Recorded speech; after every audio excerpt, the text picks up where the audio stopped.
I'm here with Paul Tomlinson following Gresley's 3-1 win at Winsford. So Tomo, a brilliant second half performance there. You know, we go behind again and we really show that character to come back and win the game. Yeah, as I said, I don't think we've been behind in too many games, to be fair, this season. I think obviously Leek and we lost 2-0 and then Heenan, I think, at about the only two. So it shows a little bit of character that when you go behind, that you can regroup a little bit. We've had to make some changes second half. Obviously losing Alex is going to be a long-term injury by the looks of that with his hamstring now. And then obviously Connor coming in at full-back and then obviously Doobs going back into the middle of the park. Second half I thought was the turning point, really, getting Doobs back into midfield with his driving runs and his purpose. Well, yeah. So first half, as I said, we huffed and puffed a little bit, and credit to them. I thought they looked, they're a good side, defended really well, and came out with it nicely. Played some nice football, but we were just going too long. We seemed to have no confidence or a lack of confidence to be able to keep the ball like they were doing. But flipping all that aside, we could have come in 3-1. With the hitting the bar, the keeper making a couple of good saves. So we knew it was in our armoury, and when you have got the likes of Ryan Seal and Danny Mundy and obviously even Steve Hart, you will get a chance, and if Artie gets a chance, he'll normally put it away, and that's it. Once you get back in the game, then I felt there was only one side that was going to go on and win the game, and I thought in the end, the second half, I thought we were quite comfortable.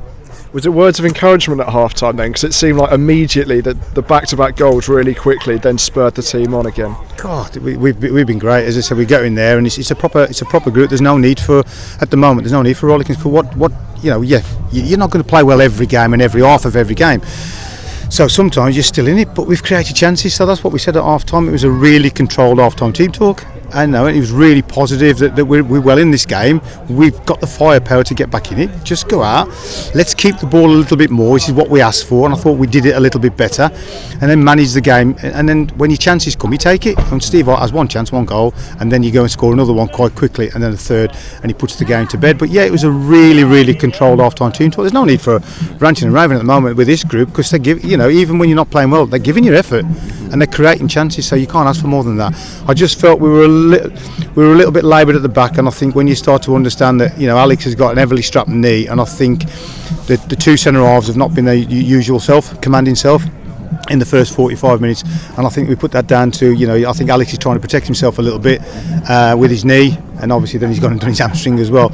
But I think there was a little bit of that in there as well with his knee, trying to protect it. So it meant that we couldn't squeeze. So second half, if you've noticed, Doobs has gone into midfield. We've squeezed the back line a little bit, 10 yards further forward, condensed his midfield, doesn't give them as much space to go and play. So the team talk was really, really controlled. Williams was really good in that second half. He seemed to be the catalyst for most of the good things we were doing going forward. How important could he be moving forward? He's really important. As like your two centre halves are, like Steve Hart, he's like Ryan Seal is. Every one of those players out there, we've had no George at right back today. We've had to miss George today. So Michael is just gonna get better and better and better for us. And you can see that the levels that he's played at, he's just the use of his body around the football pitch in midfield, how he uses his body.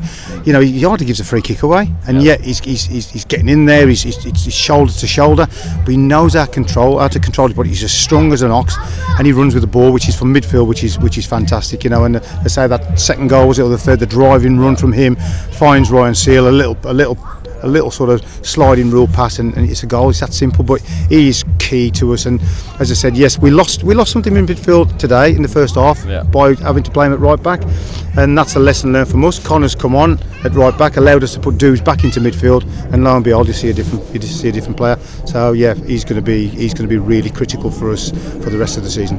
And just finally, a word on Charlie Leek. Obviously, first start of the season, gets an assist, so good moment for him. Yeah. Lewis Finney's got a bit of competition, hasn't he?